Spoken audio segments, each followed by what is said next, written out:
दौसा जिले के गुढ़ा कटला में ई मित्र संचालक के साथ हुई मारपीट और लूट की कोशिश की घटना के विरोध में ग्रामीणों ने प्रदर्शन किया। इस दौरान बसवा थाना क्षेत्र के गुढ़ा कटला में दौसा बांदीकुई सड़क मार्ग पर जाम लगा दिया और लोगों ने सड़क पर ही धरना लगा दिया।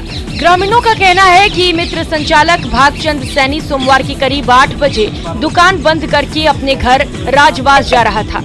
इसी दौरान जीप में सवार होकर करीब 8 से 10 बदमाश आए। उन्होंने मित्र संचालक और उसके भाई के साथ जमकर मारपीट की, साथ ही करीब 2.5 लाख रुपयों से भरा बैग छीनने का प्रयास किया, लेकिन वे सफल नहीं हो पाए। इस दौरान बदमाशों ने लाठियों से पीड़ित के साथ मारपीट की। घटना की सूचना जैसे ही गुढ़ा कटला चौकी पुलिस को मिली तो पुलिस ने मौके से 3 बदमाशों को पकड़ लिया, वहीं घायलों को अस्पताल में भर्ती कराया। अब ग्रामीणों की मांग है कि मित्र संचालक के साथ मारपीट करने वाले शेष आरोपियों की गिरफ्तारी की जाए। स्कूल प्रिंसिपल का तबादला रद्द करने की मांग को लेकर छात्र सड़क पर उतर आए। मामला बारां जिले के छबड़ा तहसील का है, जहां राजकीय उच्च माध्यमिक विद्यालय तीतरखेड़ी की प्रधानाचार्य कमलेश मीणा का तबादले के विरोध में छात्रों का गुस्सा फूट पड़ा और वो सड़क पर उतर आए। छात्रों ने स्कूल की प्रधानाचार्य कमलेश मीणा के तबादले को निरस्त करने की मांग को लेकर गांव में नारेबाजी करते हुए रैली निकाली। छात्राओं का कहना है कि प्रधानाचार्य की कार्यशैली काफी अच्छी है और उनके आने से स्कूल की शिक्षा में सुधार हुआ है। इसी को लेकर यहाँ के पढ़ने वाले बच्चे प्रधानाचार्य के तबादले को निरस्त करने की मांग कर रहे हैं। इस तबादले के विरोध में छात्रों ने स्कूल की कक्षाओं का भी बहिष्कार किया। गांव के लोग और बच्चों के अभिभावक भी छात्रों की बातों का समर्थन करते नजर आए। बीकानेर में ट्रक चालकों से अवैध वसूली का मामला सामने आया है। ट्रैफिक पुलिस कर्मियों के इस खेल को खुद विधायक ने पकड़ा और पुलिस कर्मी की टोपी से 10,000 रुपए बरामद किए गए। जानकारी के अनुसार श्रीगंगानगर राजमार्ग पर ट्रैफिक पुलिस कर्मी ट्रक चालकों से अवैध वसूली कर रहे थे। इसी दौरान लूणकरणसर विधायक सुमित गोदारा गुजर रहे थे। उन्होंने वसूली का विरोध करते हुए बीकानेर रेंज आईजी और एसपी को पूरे घटनाक्रम की जानकारी दी, जिसके बाद एसपी योगेश यादव ने त्वरित कार्रवाई करते हुए यातायात शाखा के एक सब इंस्पेक्टर और 3 कांस्टेबल को सस्पेंड कर दिया। बताया जाता है कि कस्तूरिया गांव के पास राजमार्ग पर ट्रैफिक पुलिस कर्मियों ने 2 ट्रकों को रुकवा रखा था। इसी दौरान वहां से लूणकरणसर विधायक सुमित गोदारा निकल रहे थे। पूछताछ में विधायक को माजरा समझ में आया, तभी वहां पर ग्रामीण पहुंच गए। पुलिस कर्मचारियों ने मामला बढ़ने पर वहां से खिसकने की कोशिश की, लेकिन ग्रामीणों ने उन्हें घेर लिया। फिर विधायक ने आला अधिकारियों को इसकी जानकारी दी। मौके पर पहुंचे एएसपी सुनील कुमार ने पुलिस की गाड़ी में रखी टोपी से रुपए भी जब्त किए। पहाड़ी में आया उफान और मुश्किल में फंस गई जान। तस्वीरें बिहार के सासाराम की, जहां चेनारी थाना क्षेत्र के गुप्ता धाम जाने के दौरान पहाड़ी नदी में अचानक पानी आ जाने से दर्जनों कांवड़िए फंस गए। पूरी घटना का वीडियो भी वायरल हो रहा है। बताया जा रहा है कि ये वायरल वीडियो 1 अगस्त का ही है। बता दें कि पहाड़ी क्षेत्र में जब मूसलाधार बारिश होती है तो पहाड़ से निकलने वाले नदियों में कुछ इसी तरह से उफान आता है, लेकिन थोड़ी देर बाद ये पानी निकल जाता है। ऐसा ही इन कांवड़ियों के साथ भी हुआ। भारी बारिश से देखते ही देखते नदी में उफान आ गया और ये कांवड़िए फंस गए। हालांकि 2 घंटे के बाद पानी की रफ्तार कम हो गई और लोग सुरक्षित निकल गए। बता दें कि 20 जुलाई को भी कुछ इसी तरह से पहाड़ी के सीताकुंड में उफान आया था, जिसमें कई दुकानें जो फुटपाथ पर लगी थी वो डूब गई थी। कुछ इसी तरह का नजारा 1 अगस्त को भी देखने को मिला था। केंद्र सरकार की गति शक्ति योजना का लाभ अब उत्तर पश्चिम रेलवे को भी मिलेगा। दरअसल ये योजना देश के सभी रेलवे जोन को आधुनिक बनाने और यात्रियों को ज्यादा से ज्यादा सुविधा देने के लिए लाई गई है। इस योजना में अब NWR को भी जोड़ दिया गया है और चारों मंडल पर इसकी यूनिट अब काम करेगी। आसान शब्दों में कहें तो जयपुर, जोधपुर, अजमेर और बीकानेर रेल मंडल अब ज्यादा विकसित होने जा रहे हैं। खास बात यह है कि NWR के चारों मंडल पर गति शक्ति यूनिट की स्थापना कर दी गई है। ये यूनिट रेलवे स्टेशन की जरूरतों पर अपनी रिपोर्ट बनाएगी और कमियों को जल्द से जल्द पूरा करने का काम किया जाएगा। रेलवे पर आधारभूत परियोजनाओं, स्टेशन पुनर्विकास, यार्ड रीमॉडलिंग, यातायात सुविधाओं इत्यादि कार्यों को समयबद्ध तरीके से शीघ्र पूर्ण करने के लिए गति शक्ति योजना के तहत गति शक्ति यूनिटों की स्थापना की जा रही है। वरिष्ठ प्रशासनिक ग्रेड के रेलवे अधिकारी द्वारा इस गति शक्ति यूनिट का संचालन किया जाएगा। कोरोना महामारी के समय अगर पूरे देश को किसी चीज की सबसे ज्यादा जरूरत थी तो वो प्राण वायु ऑक्सीजन है। पिछले 4 वर्षों से राजसमंद जिले के देवगढ़ की महिलाएं पर्यावरण बचाने में जुटी हुई हैं। महिलाएं बरसात आने से पहले हजारों सीड बॉल्स तैयार करती हैं और दुर्गम पहाड़ियों के शिखर पर जाकर गुलेल से इन सीड बॉल्स को जंगल में फेंकती हैं।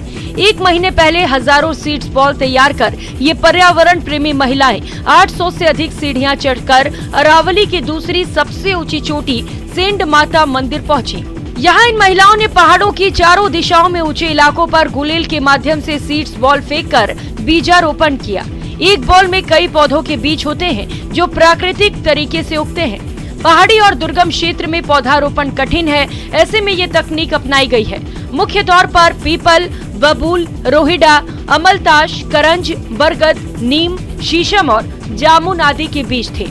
छिड़काव से पहले इन सीड्स बॉल को भिगो कर रखा गया ताकि थोड़ी सी भी मिट्टी मिलते ही ये बीज जड़ पकड़ ले। उदयपुर में 2 साल बाद महाकाल की शाही सवारी में उत्साह और उमंग का संगम दिखा। शहर के महाकालेश्वर मंदिर से बाबा महाकाल विग्रह स्वरूप में नगर भ्रमण पर निकले। इस दौरान भव्य पालकी में 5 किलो चांदी का छत्र लगाया गया। अलग अलग देवी देवताओं की झांकी के साथ ही गवरी और भजनों पर कलशधारी महिलाओं ने नृत्य किया। विग्रह स्वरूप को आकर्षक श्रृंगार से सुशोभित किया गया था। नगर भ्रमण से पहले भगवान को मंदिर परिसर की परिक्रमा करवाई गई। इस शाही सवारी में 50 से अधिक झांकियां, 100 से अधिक वाहन और 10 गोल्फ कारें थी। सवारी मार्ग पर आने वाले मंदिरों की ओर से भेंट चढ़ाई गई। शाही सवारी के अलग अलग जगह से वीडियोग्राफी के साथ हर एक गतिविधियों पर नजर रखी गई। झांकियों में भगवान गणेश, माता लक्ष्मी, सरस्वती, देवी कालिका, परशुराम महादेव आदि शामिल थे। झांकियों का श्रृंगार इस बार कुछ अलग ही नजर आया। एक झांकी में तो भगवान आशुतोष का 108 लोटे से ऑटोमेटिक अभिषेक हो रहा था। सवारी में यमराज की झांकी आकर्षण का केंद्र रही। महाकाल की सवारी में आदिवासी अंचल से आए कलाकारों ने भी मेवाड़ की लोक नृत्य गवरी के रंग बिखेरे। झालावाड़ जिले के झालरापाटन कस्बे में पशुपतिनाथ भगवान की भव्य शाही सवारी निकाली गई। इस शाही सवारी में कई झांकियां शामिल हुई, तो वहीं रात में शाही सवारी के वापस पशुपतिनाथ मंदिर पहुंचने पर झालरापाटन की पवित्र चंद्रभागा नदी को चुनरी भी उड़ाई गई। इसके बाद मंदिर पर महाआरती का भी आयोजन किया गया, जिसमें डीएम, एसपी समेत पुलिस और प्रशासनिक अधिकारी शामिल हुए। मां चंद्रभागा की महाआरती की शाही सवारी में बड़ी संख्या में शिव भक्त शामिल हुए। शाही सवारी में उज्जैन से आए भस्म रवैया मंडल के युवाओं ने अपने वाद्य यंत्रों और डमरुओं से समा बांध दिया। इस दौरान शाही सवारी के मुख्य आकर्षण रहे भगवान भोलेनाथ और हनुमान जी के रूप में धारण किए हुए कलाकार। शाही सवारी में इस वर्ष भोले बाबा के भक्तों का उत्साह देखते ही बन रहा था। वहीं महादेव के नगर भ्रमण के दौरान कस्बे वासियों ने जगह जगह पुष्प वर्षा की और आरती कर अपने आराध्य का स्वागत किया। इस दौरान सुरक्षा व्यवस्था के लिए भारी पुलिस जाब्ता मौजूद रहा। भाई बहन के प्यार के प्रतीक रक्षाबंधन त्योहार को खास बनाने के लिए डूंगरपुर जिले में निराश्रित बच्चों ने बेकार हो चुके सामान से 75 फीट परिधि की राखी का निर्माण किया। बेकार हो चुकी इतनी बड़ी राखी बनाकर निराश्रित बच्चों ने आमजन को स्वच्छता और पर्यावरण संरक्षण का संदेश भी दिया। शहर में संचालित मुस्कान संस्थान में रह रहे 200 निराश्रित बच्चे तहसील चौराहा स्थित श्यामा प्रसाद मुखर्जी हॉल पहुंचे, जहां उन्होंने डिस्पोजल बोतलें, रैपर्स, पुरानी सीडी, कागज और गत्तों की मदद से 75 फीट परिधि की और 200 किलो वजन की राखी का निर्माण किया। संस्थान के सचिव भरत नागदा ने बताया कि इस राखी के निर्माण में 1000 प्लास्टिक की डिस्पोजेबल बोतल, 1000 पुरानी सीडी, 8 पुरानी साड़ियां, बोतलों के ढक्कन, कागज, गत्ते, 6 बांस, चिप्स के खाली रैपर सामग्री का उपयोग किया गया है। नागदा ने बताया कि डूंगरपुर शहर राजस्थान का सबसे स्वच्छ शहर है। वहीं निराश्रित बच्चों ने अनुपयोगी सामग्री से बड़ी राखी का निर्माण कर आमजन को सार्वजनिक स्थानों पर कचरा नहीं फेंकने और पर्यावरण संरक्षण का संदेश दिया। अब इस राखी को प्रदर्शन के लिए शहर के सार्वजनिक स्थान पर रखा जाएगा। देश भर में आजादी का अमृत महोत्सव धूमधाम से मनाया जा रहा है। इसके तहत कई जगहों पर तिरंगा यात्राओं का आयोजन भी किया जा रहा है। श्री गंगानगर के सुखाड़िया सर्किल स्थित भारत माता चौक पर लोगों ने आजादी के अमृत महोत्सव के तहत तिरंगा महोत्सव मनाया और मानव श्रृंखला बनाकर देश की आजादी के लिए वीर गति प्राप्त करने वाले शहीदों को नमन किया।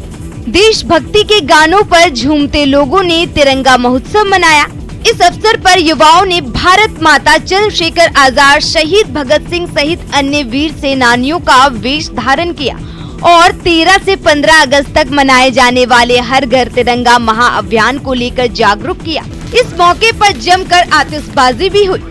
वहीं भारत माता चौक पर मानव श्रृंखला बनाई गई। श्री गंगानगर वासियों का कहना है कि इस तरह के आयोजन से नव पीढ़ी को देश के लिए बलिदान देने वाले शहीदों के बारे में जानकारी मिलती है। कश्मीर से कन्याकुमारी तक हर घर तिरंगा उत्सव की मुहिम जोर पकड़ रही है। देश के तमाम जगहों पर बाइक रैली निकालकर लोगों को 13 से 15 अगस्त तक अपने आवास और प्रतिष्ठानों की छतों पर राष्ट्रीय ध्वज फहराने के लिए जागरूक किया जा रहा है। जम्मू कश्मीर में इस अभियान को लेकर लोगों में खासा उत्साह है और लोग कई कार्यक्रमों का आयोजन भी कर रहे हैं। राजौरी में भी बीएसएफ की ओर से हर घर तिरंगा अभियान के तहत रैली निकाली गई। इस रैली में जवानों के साथ ही स्कूली छात्रों ने भी बढ़ चढ़कर हिस्सा लिया। बीएसएफ के डीआईजी डीएस सिंधु ने राजौरी में हर घर तिरंगा बाइक रैली को हरी झंडी दिखाकर रवाना किया। उन्होंने कहा, लोगों को जागरूक करने के लिए बाइक से तिरंगा रैली निकाली गई ताकि हम जो आजादी का अमृत महोत्सव मना रहे हैं उसमें सब शामिल हों और जश्न मनाया जाए।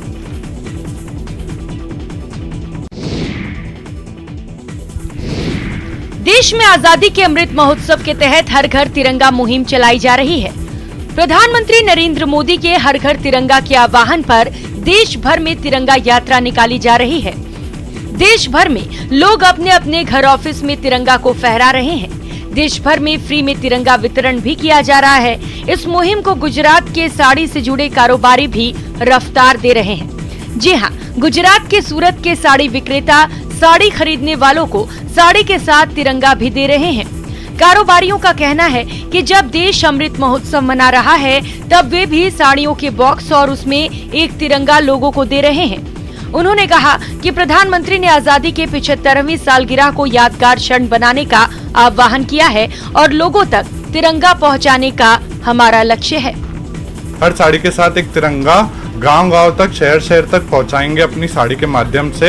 यह तिरंगा बड़े छोटे व्यापारी सभी राज्यों जैसे उत्तर प्रदेश, मध्य प्रदेश, गुजरात, छत्तीसगढ़ के राज्यों में यह साड़ी पहुंचेगी, जिससे कि लोगों में देशभक्ति की जागना प्रेरित होगी। साड़ियों के बॉक्स में तिरंगा पहुंचे तो यह अपने आप में एक अद्भुत प्रयास है और इसके लिए पूरा भारतवर्ष, पूरा व्यापारी वर्ग, ऐसे व्यापारियों से उनको सीख लेनी चाहिए जिन्होंने ऐसा तिरंगे के मान सम्मान के लिए योगदान दिया है।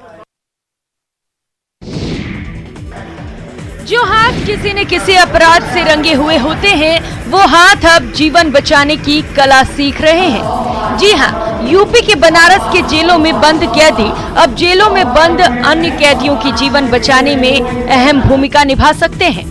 तस्वीरें वाराणसी के जिला जेल और सेंट्रल जेल की हैं, जहां करीब 200 पुलिसकर्मी, बंदी रक्षक और कैदियों को जीवन रक्षा मंत्र का प्रशिक्षण दिया जा रहा है। ये प्रशिक्षण यूपी आर्थोपेडिक एसोसिएशन और इंडियन आर्थोपेडिक एसोसिएशन की ओर से दिया जा रहा है। अक्सर देखा जाता है कि दुर्घटना, हार्ट अटैक और अन्य मेडिकल इमरजेंसी में पहला 10 मिनट का समय काफी महत्वपूर्ण होता है। इस 10 मिनट में यदि पहला रिस्पॉन्स मिल जाए तो मरीज बच सकता है। ऐसे में जेल में ऐसी घटनाएं अक्सर होती हैं, जहां कोई कैदी या अन्य बंदी रक्षक की हालत खराब होती है और उन्हें उपचार तक ले जाने में समय लगता है। उस समय में यदि प्रथम उपचार मिल जाए तो जान बच सकती है। इसी के अंतर्गत वाराणसी जेल प्रशासन और डॉक्टरों ने मिलकर जेलों में ट्रेनिंग दी, जिसके अंतर्गत उन्हें हार्ट कैसे CPR दिया जाए कि मरीज की सांस चलती रहे, इसकी ट्रेनिंग दी जा रही है।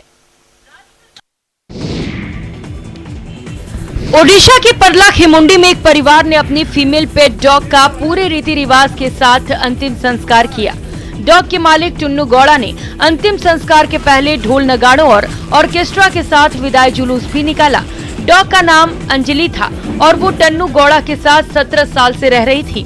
अंजलि के अंतिम संस्कार का वीडियो सोशल मीडिया पर भी वायरल हो रहा है। वीडियो में देखा जा सकता है कि विदाई जुलूस में आगे आगे ढोल नगाड़े बज रहे हैं, उसके पीछे मिनी वैन पर लाउड स्पीकर और सबसे पीछे टुन्नू गौड़ा अपने पेट डॉग को गोद में उठाकर अंतिम यात्रा पर ले जा रहा है। मालिक के चेहरे पर उदासी साफ दिख रही है।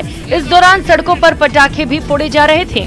जिस समय ये जुलूस निकाला जा रहा था उस समय हल्की बारिश भी हो रही थी। कई लोग छाता लेकर जुलूस में शामिल हुए। टुन्नू गौड़ा ने पूरी रीति रिवाज के साथ अपने डॉग का अंतिम संस्कार किया। जमीन में गड्ढा खोदकर डॉग का दाह संस्कार किया गया। अंतिम संस्कार की रिकॉर्डिंग भी की गई।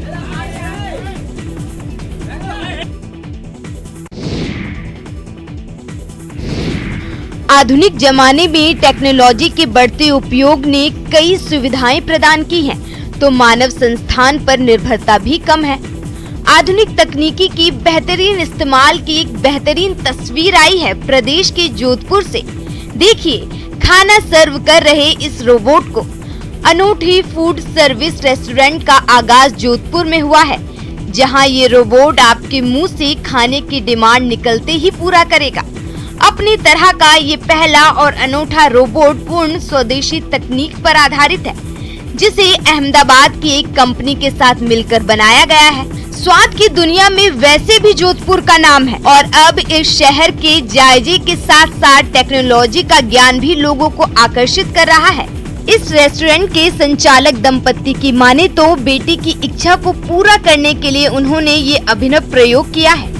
हाथ धुलाने से लेकर ऑर्डर लेने और उसे सर्व करने तक की जिम्मेदारी अब रोबोट की होगी।